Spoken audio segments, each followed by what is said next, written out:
dance with the devil in the pale moonlight? I always ask that of all my prey.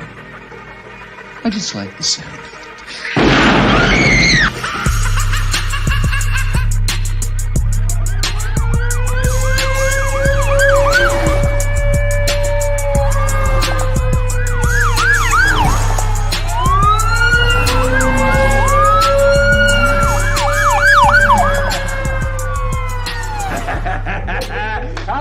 You creep, you lunatic. Good morning, Raider Nation. What is the deal on this motherfucking Wednesday morning? How each and everybody doing this morning, man? Thank you for pulling up. Yes, we starting off good this morning. You know what I mean? We're gonna get into some little something in a minute, right? Real quick. You know what I mean? Gotta knock out the chat real quick, you feel me? Yeah. But anyway, let me shout out my peoples in the chat. My extended Raider Nation family. You already know how this routine goes. Shout you guys out. Shout out to my guy Robert Pena in the house. Digital prayers in the motherfucking house. The motherfucking house. The motherfucking house. Shout out to Van City Raider. What's up with it? You crazy lunatic. You motherfucking right. Anyway, yes indeed. Thank you for pulling up, my guy. For real. Holly Tanner, it is always a pleasure, dear, to see you here. Oh, I got bars. It's always a pleasure, dear, to see you here. Hopefully that I'm speaking clear, out my mouth straight to your ear, whether you're far or near. Ooh, shit, I got bars. Shout out to JBO21. What is going on with it, my guy? Raider Nation is in the house in full effect. 2 red rings is present. As he said, 2 red rings, present. 3rd grade, present, here. I'm here. Shout out to NorCal Raider. Jesse's in the house. My guy. Good morning. It is a pleasure to see each and every one of you guys this morning. We are here. We are breathing. We are awoke. We are Raider Nation. Exactly. Thank you for coming to Raiders Allegiance. This is the Good Morning Raider Nation show.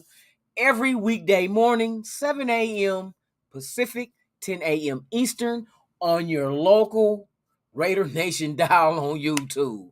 Same Raider time, same Raider channel. Thank you for pulling up, each and every one of you guys. We're going to dig into some stuff today. We know it's still buzzing with the Ndamukong Suh scenarios of him becoming a Raider, donning the silver and black this season, and we all hope that happens. You know what I mean? The last thing that I heard is that it is interest between us and the Minnesota Vikings.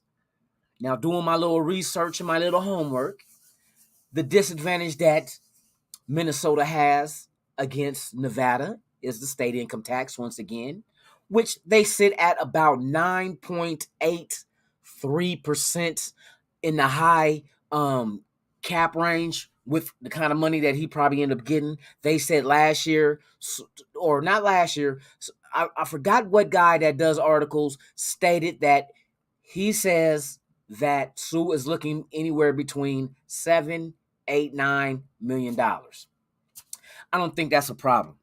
Don't think it's a problem at all. Nope. I think right now they're trying to negotiate maybe it's 6 or 7. I kind of thought 6, but we shall see when things unfold. But things will unfold. How soon? I not know. But I do know that they don't have to sign him right away. Maybe they're ironing out the details. Maybe this is what's going on. Some people are saying that the Raiders don't have any interest. I say, bullshit. Excuse me. And that's what I say. You know what I mean? Because there is a need, there's an availability, and the two make perfect sense. You know what I mean? It makes so much sense that it's not even a second thought that there's not any interest between both parties. You know what I mean? So between Suh's people, which it might just be him representing himself. I don't think he has an agent. I think he does his own little work, and you know what I mean, with contracts and shit. And between the Raiders. Now, last time that we've known for the Raiders to sit down and discuss contract was with Derek Carr, which, remember, he mentioned, McDaniels, that is, being the he, that they were looking for the sweet spot to go ahead and get that number that Carr and the team can both agree on. Ain't no different here. Ain't no different here. They had to probably do the same thing with Max Crosby. We just don't know as a fan base when negotiations start. But I tell you what we do know. We know when the motherfucker ends, when they end up sitting down a fucking news flash, breaking news. Raiders just signed Ndamukong Suh, 1-year deal. Makes sense. You know what I mean? Pittsburgh just signed a defensive tackle, so they are no longer in need. You know what I mean? Tampa Bay's no longer in need. Cleveland backed off. You got Minnesota. And you know what I'm curious about? Let's see what the fuck them Vikings got under the salary cap. That is what I'm curious. Because if they are interested in Suh, they better hope they got some cash. Because I know we do. Over the cap NFL team salary cap present day. Let's see what we get here. All right. According to Sportsnet, the NFL salary cap. Shut up. I didn't ask you all that. I'm talking to the internet, bitch. Let me quit. Let's see now. Let's get to NFL teams. What are the cap space now? Let me see. Let me do it like this.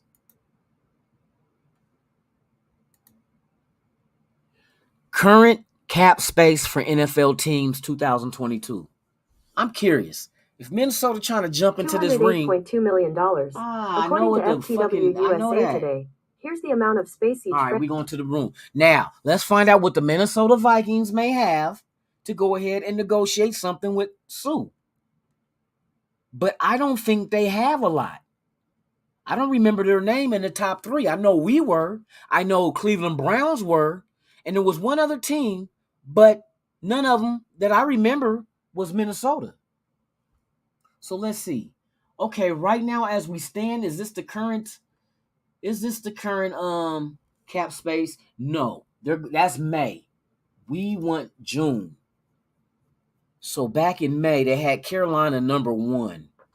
I don't want to May. Come on, man. My shit be tripping this morning, this internet. But hold on, let me get to my chat. Let me get my chat.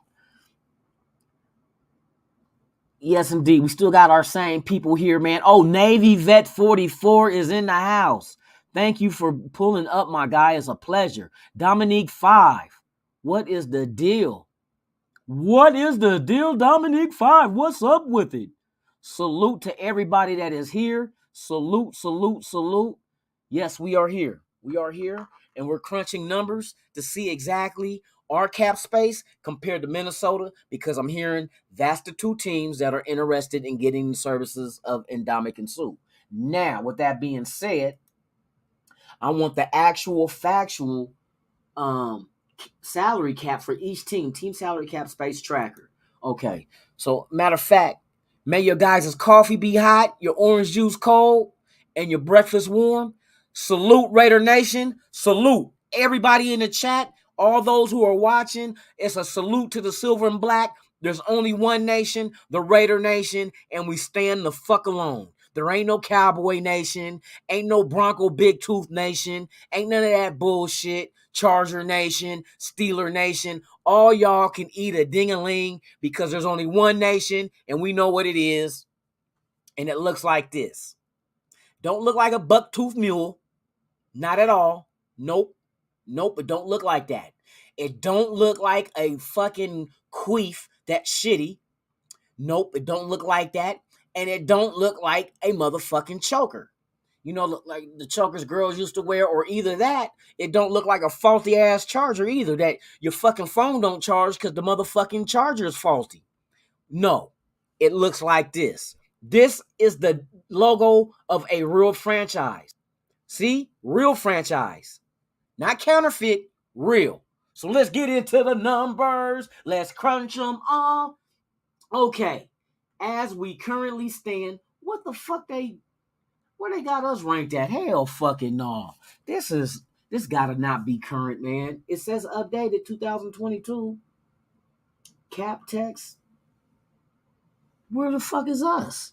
Hold on, bruh. Cap space. They got 20 mil. Miami Dolphins at ranked number 1. Where the fuck? Why are we not on this list at the top? We still have 20-something million left. Hold on, bruh. I think motherfuckers, okay, did I overlook this shit? Oh, I know what it is. I know. Minnesota is ranked 18th with cap space. And at 18, their cap space is exactly, they have $9.7 million. Let me make sure this is right. Cap space. They have $9.7 million is what they have. Shit, what they're going to try to spend their whole load?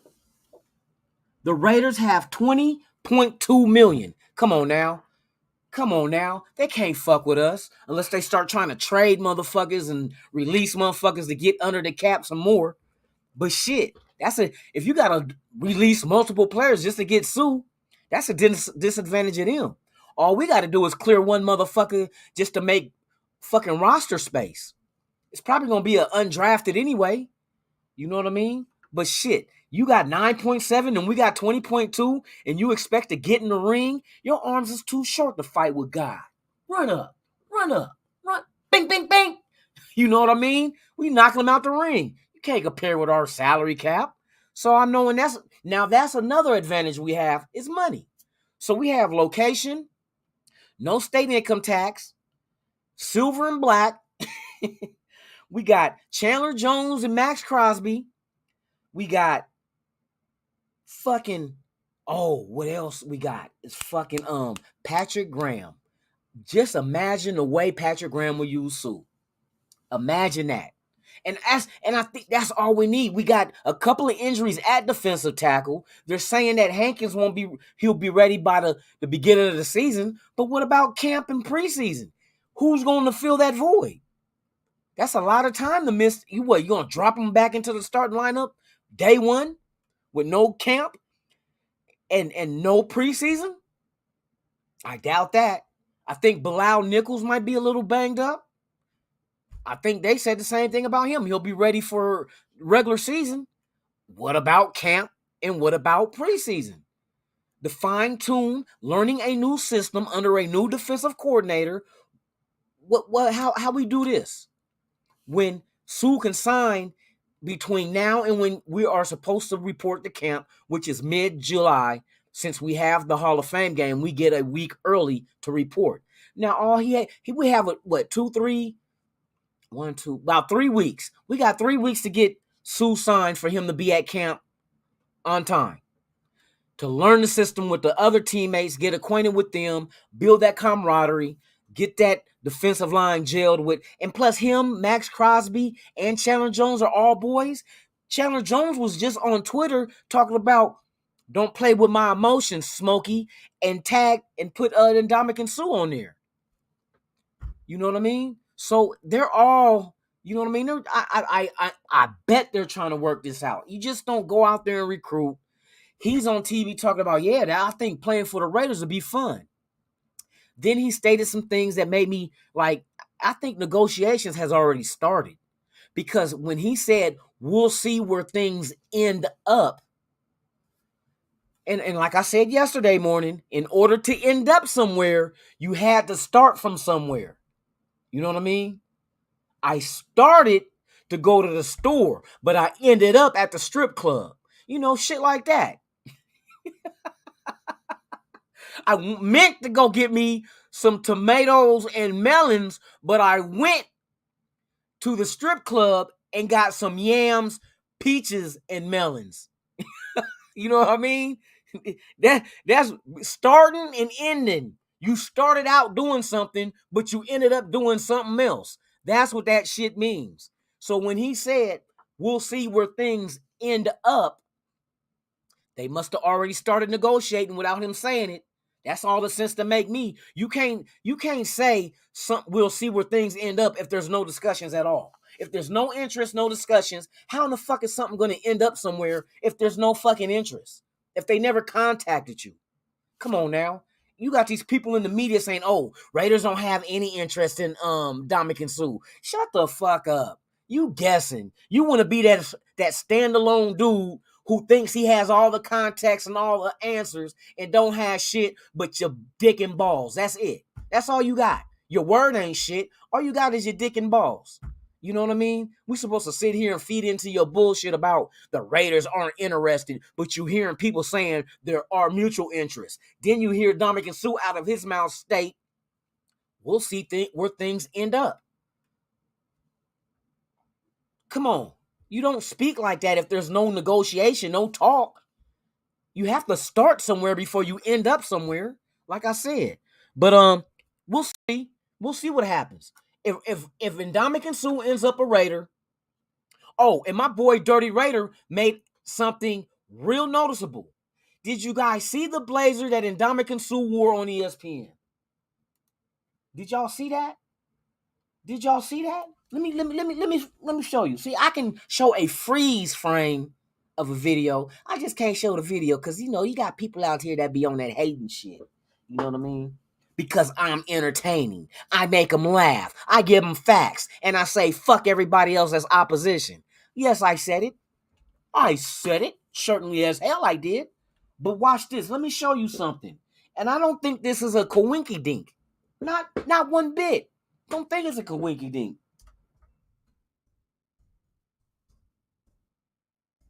So let me go ahead and pull this up. Boom, boom. All right. Now.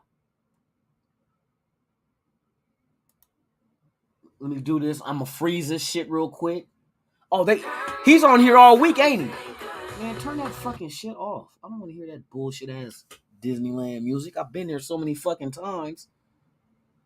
I should be able to get in for free. Like the club. Yeah, shout out to everybody that's out there. The motherfucking... Oh, my guy. My guy. We got Pharaoh in the house, man. It's a pleasure, guys. It's always a pleasure to see you, dude. Sometimes you be here, sometimes you don't. But hey, I understand how life works. Life doesn't always work in our favor, but we learn to adjust and adapt. You know what I mean? So shout out to my guy Pharaoh, man, for showing up. For real, for real. What's up, Raider Ben? Hey, Raider Ben, I seen you last night on Dirty Shit, and I went and followed your and subscribed to your channel, bro. It's always good to have more family members, you know what I mean? We stand as one, for real. Okay, so let me do something real quick.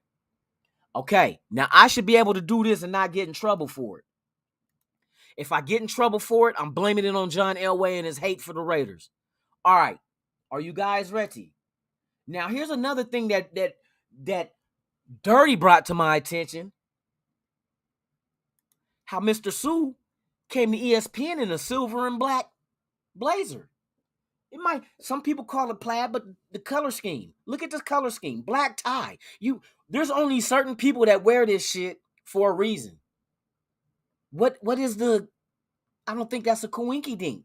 He could have wore a dark blue suit. You know what I mean? Something typical, a black suit. You know what I mean? He could have. Typically, you do not wear something like this unless you're trying to make like little undersettled statements, because if you look at the color of the damn blazer, that's Raiders all day. With an all black tie? Come on now.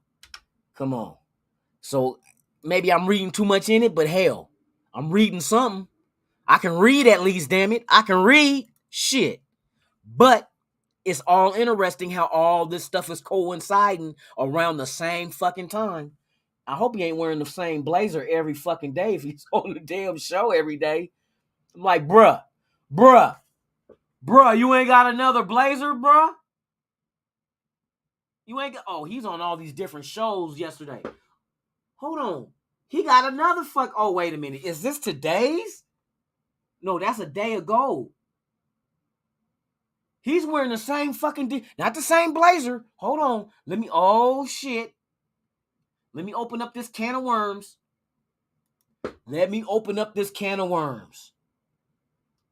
Is this motherfucker wearing silver and black every day? Different blazer. This is a different blazer I'm seeing. Hold on, let me get this queued up to this dude, man. Come on, Suh. I see you.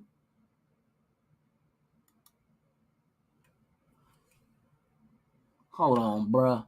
You can't tell me. Man, black, gray, and white is the only shit you got? Or maybe I'm just seeing it wrong. That might be the same white shirt you had on. They ain't got no tie on. It could be a tan or something. but it looks like a black and gray. It looks black and gray to me. Hey, what color does look like to you guys? This blazer here, which is different from the blazer previous. What color blazer this looks like Ndamukong Suh is wearing? You know what I mean? Yes, exactly, Raider Ben. Suh is a Raider down. He's been like this. You know what I mean? Come on. And see, that's the beautiful thing of being raised in Portland, Oregon. They don't have a NFL team. So we get to choose what we want to. I chose the Raiders because I got a lot of family from Oakland. And I remember as a kid, my dad would drop me off at my cousin's house while him, my aunt, and all them would go to the Super Bowl party. And the Super Bowl party that they went to, if I'm not mistaken, was the 1980 Super Bowl against, was it Philadelphia, the Eagles? I remember getting dropped off at my cousin Gizmo. Shout out to Gizmo, the one that turned me on to the Raiders. We sat in a room and we was watching the Super Bowl. And I was only like 8 years old. You know what I mean? I remember that shit. Sitting there in the chair watching the TV up on the dresser. Like, you know what I mean?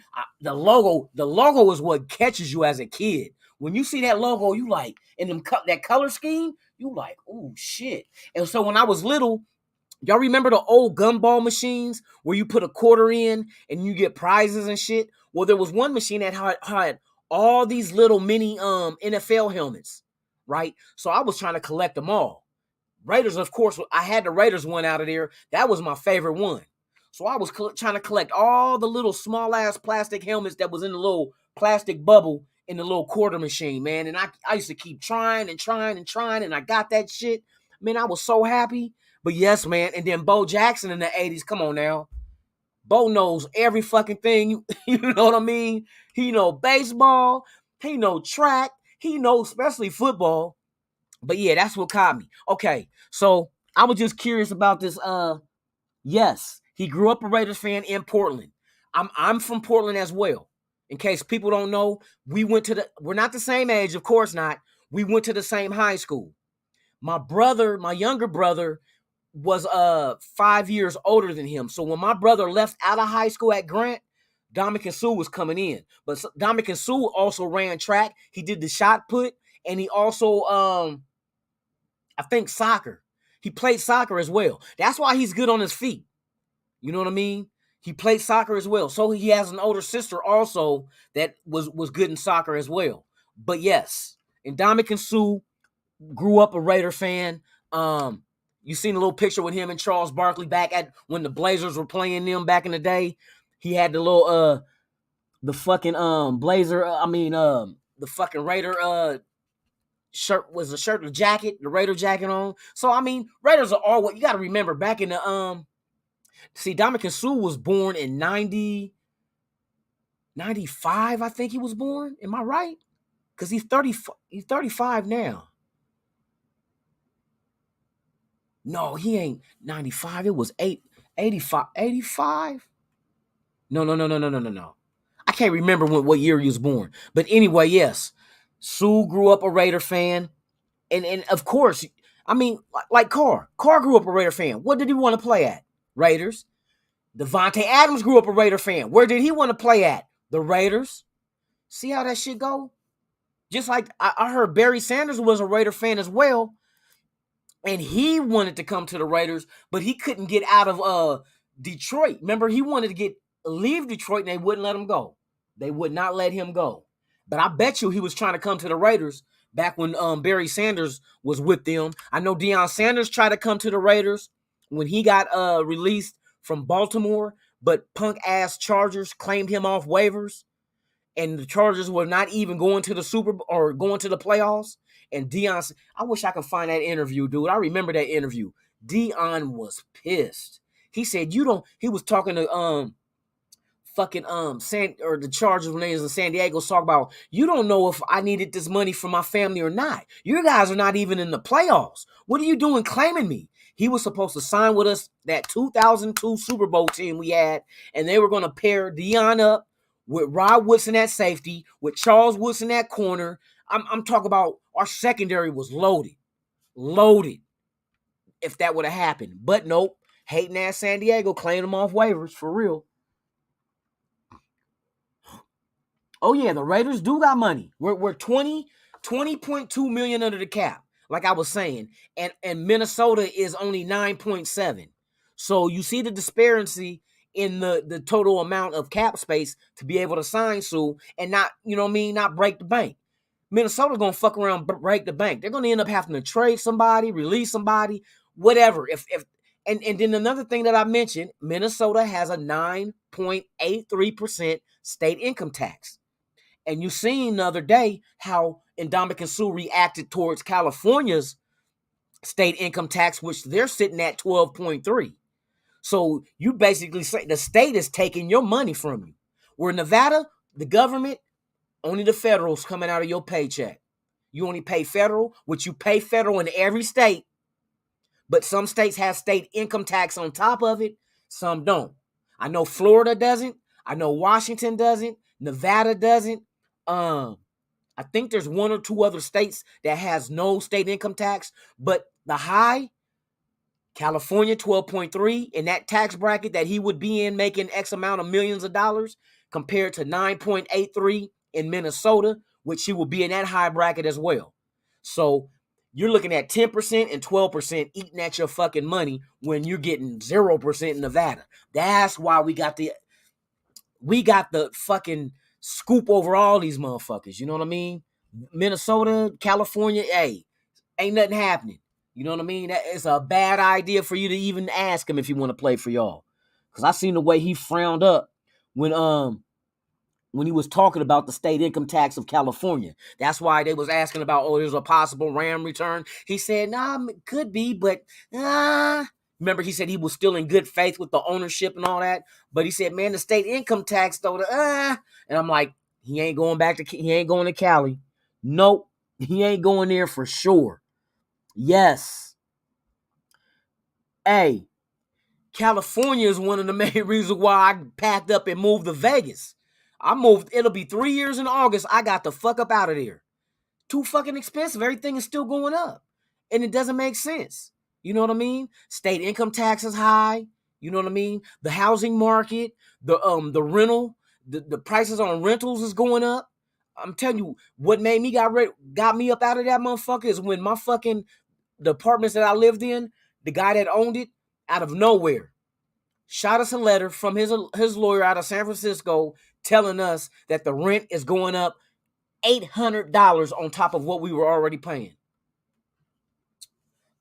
Peace. And we were paying $1,295 a month for a 2-bedroom, 1 bath. And then the letter comes that they're going up. May 1st of 2017. It was. And that motherfucker said $800 more. So basically $2,095 is what is jumping from $1,295. Man, I said, man, I'm out of this bitch. I know that much. With my dick and my balls, I'm gone. Grabbed my dick, my balls, and I left. And now I'm here, happy as fuck. You figure I got a 2-bedroom, 2-bath condo, North Vegas, $927 a month. $927 compared to, which was reasonable, $1,295, then going up to $2,095 for a 2-bedroom and 1 bath. I got 2 full baths and 2 bedrooms, 975 square feet, $927. And that's because my rent went up. My rent started off at $850. Yes, $850. My rent when I first moved out here was $850 to move in here. So that's the big difference between California and fucking Nevada. Ooh, 1,800 Raider Ben. Hey, where are you at? What state you in? Oh, you live in California. But you got a great job. Well, yeah. Like the job I had, I was with for 13 years. I was making damn good money. But even then, my theory is just because you can afford it doesn't mean it's worth it. You know what I mean? To me, that's a waste of money. Just because you can afford something doesn't mean that something is that value. And that's what I believe in. That fucking place I was in, that was not worth $2,100 a month.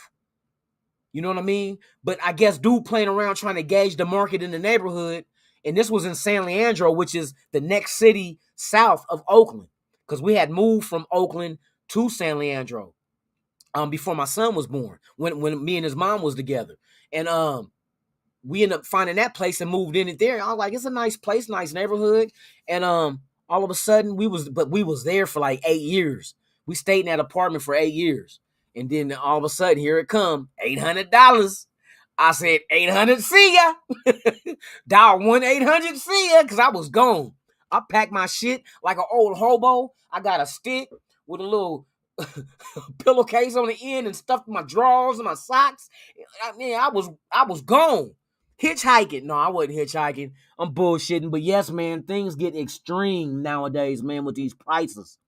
Ozzy's in the house. What is going on, Ozzy? Okay.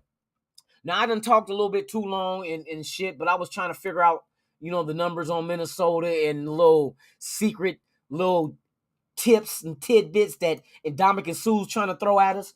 What I'm doing this week is I got 5 undrafted free agents that I like, that I think are going to make the team. Maybe not the 53-man roster, but at least could make the practice squad. So Monday we started off with Bam Olaseni.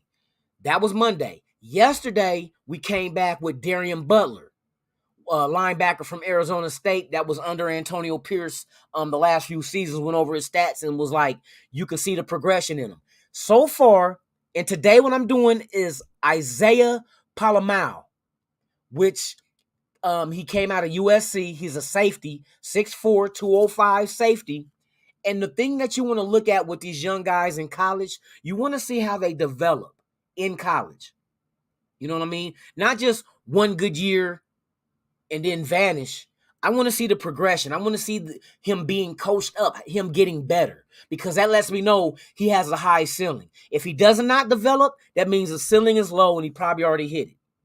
But Isaiah Palamau is another player undrafted that we got that, looking at his stats, his progression was nice. Now, you got to remember, the COVID year was 2020 when the Pac-12, USC and the Pac-12, they only played X amount of games.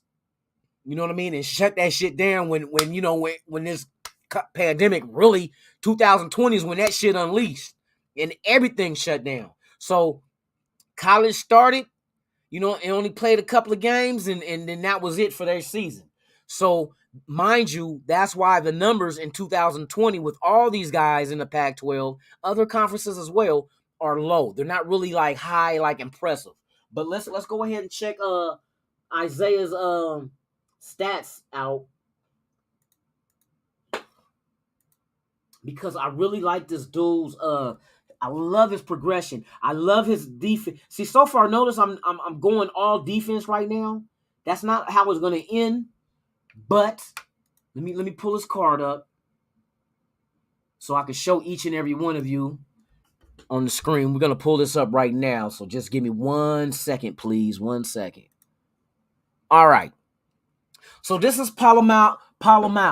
Isaiah Palamau out of USC. He's an undrafted rookie safety, 6'4", 205. I like that size. I really like that size. He would be a good matchup against tight ends that travel out his way. You know what I mean? Of course, we keep Morig, but just imagine if this guy can pan out. Maybe you don't even have to really add no weight to him. He can 6'4", 205. He's tall enough to deal with 6'6", 6'5" type tight ends. That would be nice. You know what I mean? Going through his year stats, 2018, he only played in 2 games. This was his freshman year. He had 4 tackles. 4 were assisted. So he had 8 tackles total, no interceptions, no pass defended, and he had 1 forced fumble. That was 2018. 2019, he played in 13 games, 43 tackles, 28 assisted, 4 interceptions. The 4 interceptions is impressive. He led the Pac-12 with the 4 interceptions too. And he had 6 pass defenses.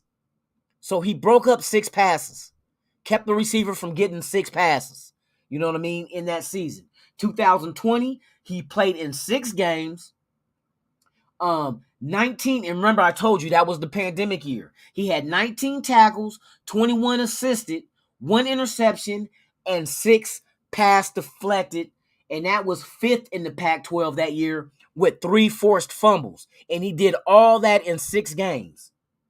He did all that in 6 games. He had 40 total tackles. He had 1 interception, 6 passes defended, and 3 forced fumbles. Fumble recoveries, not forced fumbles. 3 fumble recoveries in 6 games. Come on, bruh.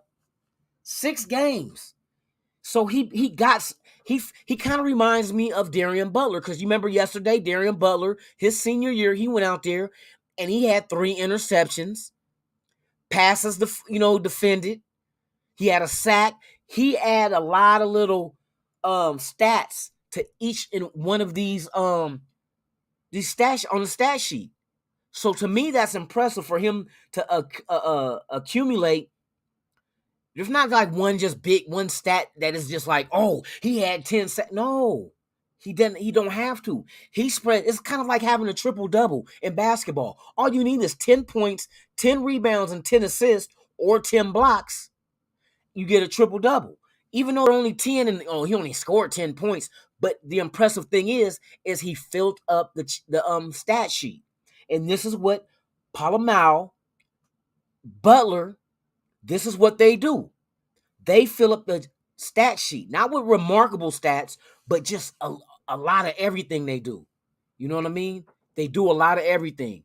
I like Bam Olaseni. He would gotta remember, on the offensive line, he played left tackle, right?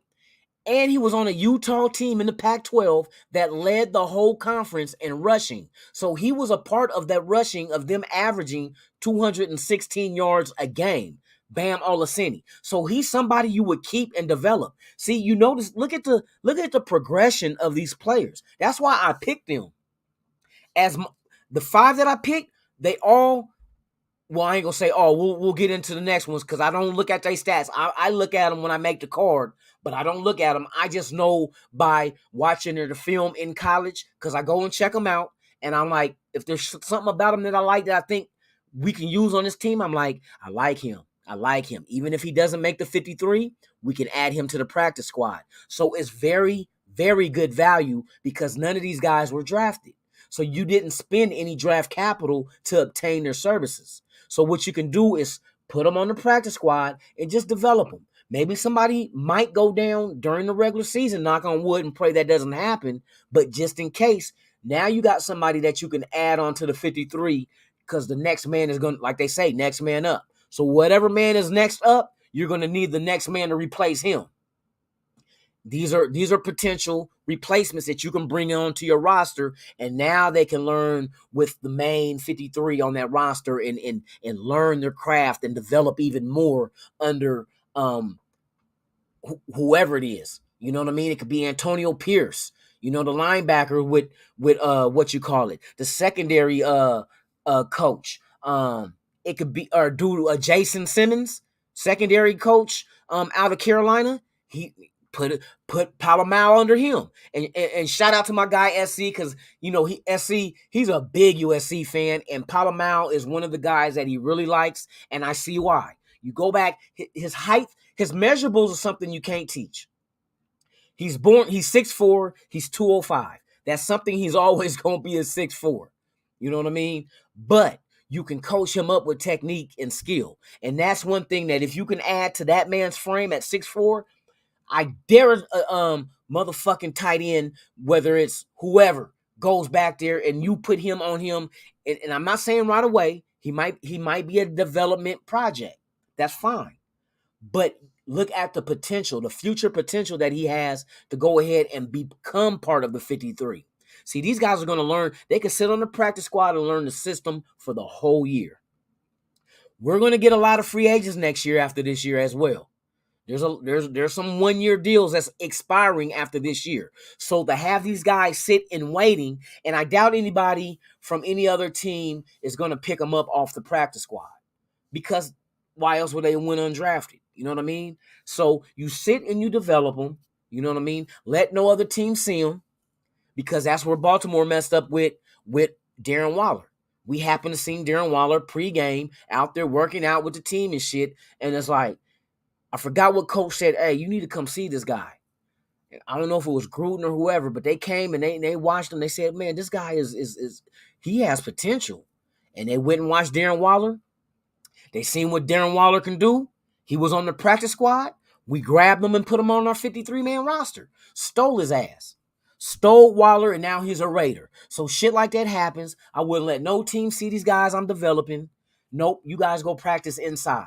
These motherfuckers might have a drone coming over the practice facility while they here this weekend trying to getting ready to play us, you know what I mean, at Allegiant Stadium, and these motherfuckers got drones going over the practice facility like, who the fuck is number 40? Oh, that's Palomar. Ain't that Palomar from USC? Next thing you know, they snatching them, putting them on the 53 because they're short a couple of safeties because of injury or whatnot or suspension. Who knows? But you protect your assets, and those are assets. So yes, this is my guy for Wednesday. Man, tomorrow we're going to pick another one and go over him and still talk more news. We're still, you know, the anticipation is killing us with this Ndamukong Suh shit. I'm trying to get inside information, so I'm calling my cousin in Portland who is friends with Ndamukong Suh, because they went to school together. We all went to, my whole family damn near all went to Grant High School. So Ndamukong Suh, same thing. Him, his sister went to Grant. Me, my brother, my cousins, we all went to Grant. So it's the same high school. I played football for Grant, but like I said, I was there way before Ndamukong Suh got there. My brother had just left when he went. And see, Ndamukong Suh played varsity all 4 years. My brother played varsity all 4 years at running back, at linebacker. But he just missed Ndamukong Suh because Ndamukong Suh came in in Grant freshman year 2001. And my brother was gone 2001. You know what I mean? So, yes. So I'm trying to get lucky and strike me if this does happen and becomes true with him signing with us. I'm trying to line up an interview. My cousin told me, he's a Raider fan too, and he told me, he said, say less. I said, man, hook me up with an interview if this happens. He said, say less, man, that's my dog. I'm like, all right. I got to keep reminding him, though, if it happens, like, hey, Andrew, what's cracking, man? You know what I mean? But yes, man. Shout out to my cousin Andrew up in Portland, man. Hey, if you pull this one off for me, man, I'm forever in your debt, man. Remember that. For real, for real. But yes, man, yes, we're all waiting. We're all waiting. And in the meantime, and you know what? This might be one of them things where we're waiting on Suh. But what if we end up signing somebody before then? Because we do have 20 mil. What happened if somebody else signs? I wonder what my guy Sean Johnson is, because he be shooting me shots in the messenger about with all the stats and shit. And I guess oh man, he told me about a corner. A possible corner that the Raiders could be interested in. These are all speculation. Don't forget that. This is not like proven, factual. Raiders are. These is like people saying, well, if the Raiders should see if they can get such and such. So, you know what I mean? With that being said, it's like, don't really read into much as far as the speculation. Only go with what people know. A lot of people know different shit. And man, for real. Hey, maybe if you say it 3 times, he will be a Raider. Well, shit, let me click my heels.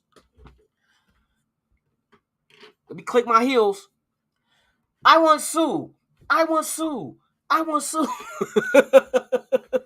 Did he sign yet? Shit. Damn. Hey, Suh, if you sign, bruh, I don't know if you drink, bruh, but I got you. I got the first round. We can go celebrate on the strip. We can go to the Venetian to a Club Tao. If you don't like clubs, we can hit the lounge. There's a lot of different shit to do out here, bruh. You know what I mean? So let me know, shit, for real. Fear the Nation. I know. Hey, I'm hoping, man. I am hoping. Fingers crossed. I'm gonna go out here and find somebody's rabbit and cut all 4 of his motherfucking feet off. I'm gonna go jack me a leprechaun and not only take his 4-leaf clovers, but I'm gonna jack him for his pot of gold, because then I can use that money and give it to the Raiders for them to sign Ndamukong Suh. Look at me. I'm so selfless. I'm not selfish. I'm gonna jack a leprechaun for his 4-leaf clovers and his pot of gold. Give the pot of gold to the Raiders and say, here, go sign my man. Here's some cash. Give him a signing bonus of this $5 million that I got in this pot. You know what I mean? You know what I mean? Out here jacking for gold and 4-leaf clovers. Somebody gonna come home and they gonna have like a little cage that they rabbit was in. This motherfucker ain't walking. He just dragging. You see blood streaks. I done cut his paws off. I ain't putting him on a keychain. I might put it on a necklace and wear it around my neck and be like, I won Suh. I won Suh. Motherfucker, rabbit feet all right around the neck, man. You said we on the same page? Hey, Ozzy, for real. I'm gonna snip his little bastard feet off. He ain't gonna need them. He gonna get cooked anyway. You don't keep a fucking rat. You ain't gonna have no rabbit as a pet in Nevada in 110-degree weather. That motherfucker gonna sweat to death. So you might as well just, you know me, shave him, gut him, and throw him in a pan with some rice in the oven. You know what I mean? Rabbit is good shit. I don't know if y'all eat rabbit, but that motherfucking shit is good. Yes, indeed. I understand now. I understand why bugs kept getting hunted. You go ahead and season that motherfucker up and throw him in there with some rice in the motherfucking oven. Shit. He ain't gonna need them feet. Ain't nobody eating that shit. Oh, man. But yes, man. Suh will be a remarkable, exciting piece to add to this already existing defensive front of the Raiders. I mean, we keep saying this shit over and over again, but it's one of them things that we feel like as fans, it's so close that it could happen that sometimes you just got to prepare yourself for letdown. You know what's the old saying? Expect the worst and hope for the best. But I mean, it's just so much shit is lining up. Like, there's really no other team that's a threat to get them over us if we are really talking contract with them. To me, it sounds like that's what we are doing, because there's little things that you gotta. That's why I like when I listen to somebody's interview and you gotta listen closely. And sometimes they'll try their damnness to not let out any tips, any secrets, and keep it like vanilla. But if you listen real closely, sometimes there's shit that they say that if you don't pay attention to it, it'll go over everybody's head. But I'm not one of them ones. I fucking hear shit and I'm like, wait a minute. Either he used that out of context, or he's just slipped up and told us that they're in negotiations right now. And I don't give a damn with nobody. This is what I believe. This is what I feel. Listening to his interview, it told me a lot that this guy is currently in contract talks with the Raiders, trying to find that sweet spot. We heard McDaniel say that shit with Carr. You know what I mean? Maybe we can find that sweet spot. And in the way that Ndamukong Suh is sounding, he sounds like the same shit. We'll see where things end up. And that is a big statement. That is a big statement for him to say that. Because that is indicating a whole lot of shit that's like, okay, you just basically told us that you're talking to the team contract, but you'll see where it end up. So you'll see what happens with the talks and where the talks end up. And the situation of either getting a contract or being offered one, I don't know. But something is going on between the team and him where they're negotiating something. He slipped up and said that shit. And I heard it with my own ears. I know it means exactly what the fuck I interpreted it as. You know what I mean? So you can't tell me that there's not some kind of discussion. You know what I mean? You see, you hear this little secret, you hear the shit. You know what I mean? And then he perks up when he say, "Oh, the Raiders will be fun." You know what I mean? And then he said something that was real key. And it makes sense. He said, "But that AFC is West. But if you can get through that, you pretty much made it to the Super Bowl, because there's no other teams out there like the teams in the AFC West. If you can beat Kansas City, Denver with Wilson, and up-and-coming Chargers with Herbert, if you can beat them twice or face them and beat them and get up out of there and win the division, what other fucking team is going to give you a fucking run for your money? And if they do give you a run for your money, why won't you be ready to face that after you facing these teams 6 times? They're going to make you ready to face anybody else. The NFC is weak as fuck. Tampa Bay is the only one I see that's like legitimately like contender, because they done won it like 2 years ago. And they got the team that they got defense and offense. You can't knock them. So there is really no other NFC team but the Rams. I say the Rams and Tampa Bay. But you don't have to face them motherfuckers until you get to the Super Bowl. You see? You don't have to face an NFC team until you get to the Super Bowl. So on the road to that, you facing, I don't care if it's Buffalo, I don't care if it's whoever the fuck else, Cincinnati, all the AFC teams. None of them motherfuckers is going to be as good as Kansas City, Denver, and the Chargers 6 times this season. We faced them 6. That's 6 times that's going to make us better against anybody else. So we will be ready for anybody who dares to step foot in Allegiant Stadium during the playoffs this season. We will tap that ass and move on, because this team is being built to do that. See, even if you don't, say for instance, let's just say this for, let me give you an example. Say Ziegler and McDaniels is only, their site is on, they got tunnel vision for just the winning the AFC West, right? Say we're just building this team to beat those teams that we face 6 times. And just like Sue said, anybody that comes out of AFC West is pretty much guaranteed the Super Bowl. So even if we're just geared against Kansas City, Denver, and LA, the Chargers, we are geared to build this team to win against good-ass teams, good-ass quarterbacks, because that's what we're going to have to face. So even if we're developing for them, that's still going to make us better than what we were to beat everybody else as well. So it doesn't matter. You're a win-win situation. Like I said, people was, remember when it was, you seen the trades of Khalil Mack and fucking Russell Wilson all coming to the division. It was like, the Raiders are going to finish 4th. Bet something. Bet something that the Raiders going to finish 4th. I dare you. Put your house up. Matter of fact, put your kids up. Put your house and kids, because if I win them, I want your kids to cut the motherfucking grass and wash the dishes. I'm not doing shit. I'm going to sit here and I'm going to send you a TikTok of these little bastards mowing the grass. And it ain't going to be an electric mower. It's going to be the old school push kind where the blade does this.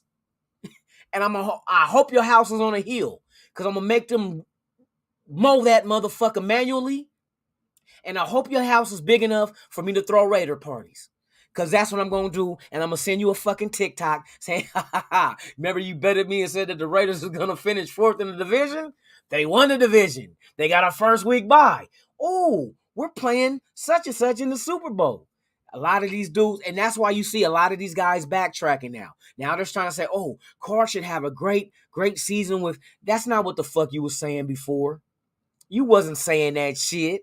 You know what I mean? Now you backpedaling like a Pro Bowl corner. You know what I mean? Trying to protect your ass with the bullshit you were predicting that this team was gonna fail, that the Raiders wasn't gonna be shit. We were only gonna. Matter of fact, Vegas odds are saying that we're only gonna win 6 games.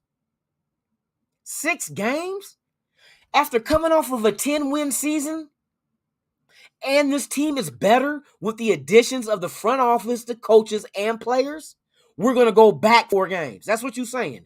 We're going to lose 4 more games after improving in the front office, on the coaching staff, as well as on the field with the players. That is fucking hate. That is hate. I don't know what the fuck you got against the Raiders, but I mean, everybody does. Of course, I would hate us too if I wasn't a fan. I'd be like, man, I hate fucking perfect color schemes, fucking assholes, fucking got fucking Davante Adams, fucking shit, fuck Chandler Jones, fuck them. Fuck them. You know what I mean? For real. He said, hey, put some money on that. Hey, for real though, they are saying that our over and under in wins this season is 6 fucking games. Are you fucking serious? 6 games. We're only good for 6? And we just came off of a fucked up ass season, and they grabbed each other and had each other's back and won the last 4 games of the season to make the playoffs. Without your number 1 receiver, without your bullshit corner acting up on Instagram, without your coach, you did this shit by yourselves with no Davante Adams, no Chandler Jones, no Rock Ya-Sin, no Zeus, Zamir White, none of the additions you got. Neil Farrell Jr., Anthony Averett, none of these guys was there last year. Bilal Nichols, Dylan Parham, Mumford, come on, man. Britton Brown, come on. And you think we going backwards with the good additions that we have? This is pure hate. It's pure fucking hate. It's hate. That's all that is. It can be. I don't know what happened. Maybe when they were, younger, maybe you said it was a year Al Davis dressed up as Santa and you sat on his lap and you didn't get the shit that you asked for. Who knows? Maybe you holding a grudge of that. Maybe you was at a Raider, party, man, and fucking Al Davis dressed up as Santa. All the little kids got to come around and tell old Santa Al what they wanted for Christmas. Santa Al, I want a Red Ryder BB gun. I want a Roy Rogers Red Ryder BB gun. And he told you might put your eye out, kid.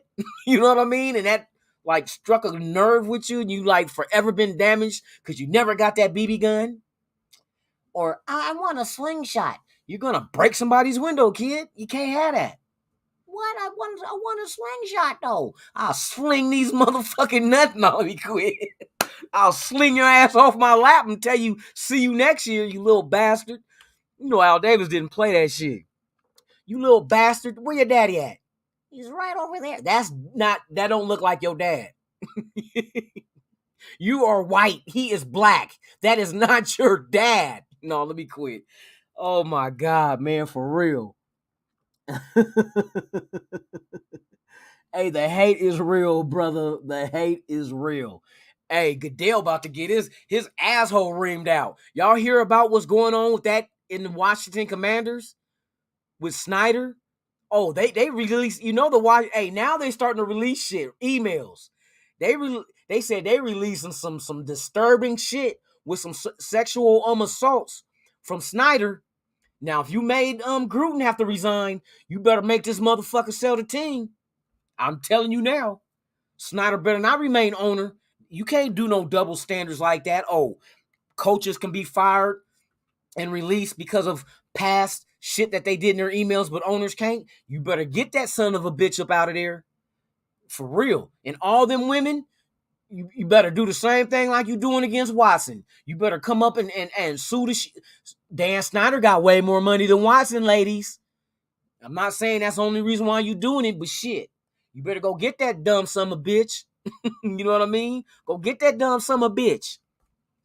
Yes, man, they about to come for that ass. And here's one thing with the Gruden shit. With Gruden shit being able to be moved forward, guess what happens? He can subpoena all the emails, you know what I mean, to show discrepancy on them singling him out and just going after him. So that means the NFL, with all them 500, 600, whatever amount of emails, have to go to court as evidence. And if they refuse to give up those emails in a subpoena, they will be held in contempt. I know some of the law. Yes, I know some. I took business law in high school, didn't never take it as a career, but I remember some of this shit. And I guarantee you, when something is subpoenaed, and that's all all his team got to do is, I want to subpoena all the emails that watch in the Washington gate. Let's call it that. That my emails were the only ones that come out to show my shit 10 years ago and got me fired.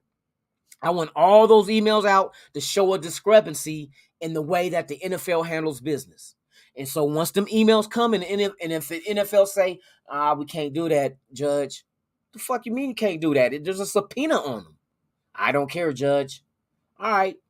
Well, I'm going to have to hold you in contempt. And contempt of court can also lead to jail time if the judge really feels like an ass that day. You know what I mean? Somebody going to jail. But they will have to give up all the emails. And that means that they all will be looked at. And anybody in those emails, whether it's the owner of the Cowboys or anybody else that said some fucked up shit in the email, whether it was racial, sexist, or whatever, will be coming to light because it will be included as evidence. And it will be stated that, well, this man had the same shit said in his emails, and worse, if not, he kept ownership of the team, or that coach kept his job. Why was Gruden the only who released the emails to the Washington Post? All these questions are going to have to be answered, and you can't lie under oath. No, you can't, because they will be under oath. Every single witness, even the commissioner, if they want to add him on there, he will be under oath. They're coming for the juggler. They're coming for the juggler. I'm glad Gruden is doing it. I'm glad Gruden gone. Don't get me wrong. But fair is fair. And to me, it's like you can't go after one person for one reason and not the other. Double standards should not exist in this world. This man should not be protected, and this man is not. If they're both coaches, I don't care if the motherfucker's an owner. If you're an owner, you see the NBA, what they did with dude that owned the Clippers. After saying, I don't want them people in here at the game, they made him sell the team. Now, it wasn't a bad thing because you got to remember, he sold the team, but he sold the team for billions compared to what he paid for the team. It's just, they took your hobby away from you. That's all that happened. Snyder, they took your hobby away from you. You're going to fuck around and turn around and probably get a team for the XFL because you know the XFL is looking for new teams to expand because they want Vegas as one. So this is what the XFL did. You know, The Rock Johnson bought the whole XFL league, right? And this was smart. I love this. He went and approached the Raiders and asked them about getting an XFL team in Vegas. Because, you know, this is their territory. Even though they're not in the same leagues and whatnot, this is still Raider territory. And for them to do that, that shows me that they're thinking long-term to be able to be a development league for the NFL. How dope would it be for the Raiders to have their development league team in Vegas? The XFL can be the development league of all the NFL teams. We see NFL Europe was that, but it folded. Then they was doing it with arena football. But now none of that is part of the NFL. Now that everything is getting back to normal behind the pandemic, now there's new investments to make. And I think it would be wonderful to have a development league for the NFL for teams to send players down to develop, like our undrafteds. If there's not enough room on the practice squad, let them play. Practice squad is fine, but that's not real. They're not playing in games. They're not in game shape. You know what I mean? They're going through the whole season. Then somebody get hurt, and all of a sudden you call them up. But they're not going to be called up to start. They're going to be called up to replace the guy that's replacing the starter. That's fine. But let these guys not just sit around all season on the bench. Send them to a development team. Let them stay in shape, in game shape, play in games. And their games can happen during all season, like summertime. Let them play in the summer. Let them play in the summer or post Super Bowl. Let the season start in March. You know what I mean? Go to development league, March, April, May. Play those 3 months. June, July, camp opens up in July. Boom, preseason in August. If you want to come in and make the 53 after playing so much and developing, with the coaches you pick, like the NBA has their development league and they got their coaches running their teams. Baseball got development leagues as well. Why not the NFL? The most physical sport out there does not have a minor league team. Are you serious? On a 53-man roster, the largest roster in any sport is football. Not baseball, not basketball, not hockey, not soccer. Football is the only team that carries the most players on it. They need to go ahead and stay in game shape and play and stay in the system and develop. That's all I'm saying. And I think it'd be wonderful if the XFL could connect themselves with the NFL and for The Rock and them to come to the Raiders and ask them for permission to try to get an XFL team here. That might be something Mark Davis might want to invest in. He got the Aces. He got the Raiders. Why not get the XFL team if they can agree something with the NFL and the NFL can make money on it?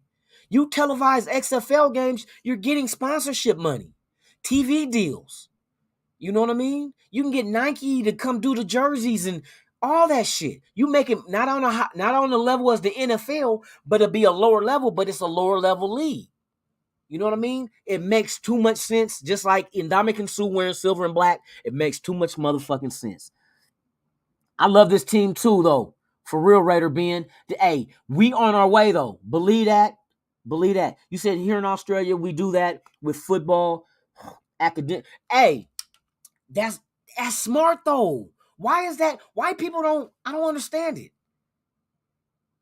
I don't understand it. Because you figure you play in Pop Warner, you play in high school, you play in college, but what happens to the guy that falls in between? All his eligibility in college is over. He's on the cusp of making an NFL team, but he's not making the 53. He's on the practice squad, but he's not playing in any live games. That's the only player out of all sports that is not playing in any live games is the guy on the practice squad. Playing live games in Pop Warner, high school, college, pros, but that guy in between college and pro is just sitting there. Learning the system, you're going through practice, but you're not going through live games. It's a difference. It's a difference. You got to go through live games. Like taking your driver's test. You can read a fucking manual on how to drive a stick shift. But once you actually get into that motherfucking car and have to work the clutch, it is nothing like what the fuck you read. You know what I mean? It's nothing like, you got to get in there and actually do the shit. And that's football. I can sit here and go through practice and learn the plays all day. But until I actually get into a game and run the play, it's not the same. So it makes too much sense for the XFL to be a development league for the NFL. And I would love to see a team here in Vegas with Raiders being able to send guys down. You know what I mean? Let them go ahead and, you know what I mean? Or a guy that's coming off an injury, when he's cleared to play, you don't want to put him right back in the game. Let him play a game or two. You know what I mean? In the development league, just to see health-wise and monitor him. Monitor his health. Don't just put him back in the game and bam, he gets hurt again. You got to take precautions. You got to protect your investments for real.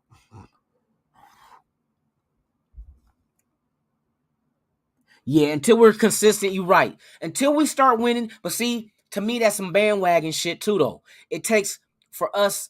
I mean, you expect us to win. And people that, but see, why is we the only one getting all the bullshit, though? They don't talk bad about Jacksonville. The fuck? What? They don't talk. It's always us. Oh, Ndamukong Suh is too old, or they'll say Chandler Jones is a little bit long in the tooth, or they'll say Devontae Adams don't have Aaron Rodgers throwing them to him anymore, so his production is gonna go down. Shut the fuck up. Man, that's why I can't wait till these guys prove everybody wrong. I'm so ready for the season. I don't want to block out all the nonsense noise. Let the Raiders get out there and play and beat the shit out of these teams that they expect to be contenders, just to let them know how you like us now. You know what I mean? How you like me now. Kumo D, for real. For real, for real. But I'm over my hour, man. You know what I mean? I gotta get ready to hit the bed, man, because gotta get up and do this shit in the morning. But I'll be here tomorrow morning as well. So I'd like to thank each and every one of you guys that pulled up in the chat. Those who are here watching for the first time, thank you for coming to Raiders Allegiance. This is Good Morning Raider Nation, the live podcast with your host, Lunatic Raider. It is a pleasure to spend my mornings with each and every one of you guys. I'm glad you guys come, and I see new faces. So salute to you guys. Do me a solid, please, if you have not, subscribe to the channel, hit the like button, and knock the hell out of that notification bell so you can be notified of all the content I release, even breaking news. I'd like to thank each and every one of you guys in the chat, my extended Raider Nation family. I thank you for real. Like I always say, without you, there's no me, and without us, there's no nation. There's only one nation, the Raider Nation, and that's us. So, man, I'm up out of here, you guys. But like I said, be here tomorrow. Tomorrow morning, we'll discuss the next undrafted free agent that we have that I like, that we can either keep on the 53 or the practice squad. It doesn't matter. Whoever makes it wear, long as they're in silver and black. You know what I mean? But I'd like to thank you guys for coming. Man, shout out to you guys. If you guys want to, on social media, all my contact information on the social media is all down here. You know what I mean? We got Twitch, we got Facebook and Twitter and fucking Facebook, or not Facebook, but I said that already. YouTube, man, go ahead and follow. I follow back so we can get each other's numbers up. If you got friends or family that is with the nation, the Raider Nation, go ahead and shoot them a link, you know what I mean, to this page and have them subscribe. Let them become part of the Raider Allegiance family, which is us. You know what I mean? Let's grow this channel together. I salute everybody who has subscribed, who liked my videos. But I thank each and every one of you guys, man. I'm proud to be part of this nation. I'm proud to know you guys and talk with you guys in the chat. So with that being said, man, have a beautiful day. May your day be productive. And I will see each and every one of you guys tomorrow morning. Same Raider time, same Raider channel, 7 o'clock a.m. Pacific, 10 a.m. Eastern, right here on Raiders Allegiance with Lunatic Raider, man. It's been a pleasure, and I look forward to seeing each and every one of you and new ones tomorrow morning. I'm Lunatic Raider. This is Raiders Allegiance. I'm out.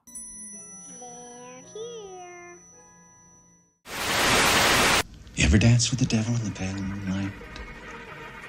I always ask that at all my prayer. I just like the sound of it.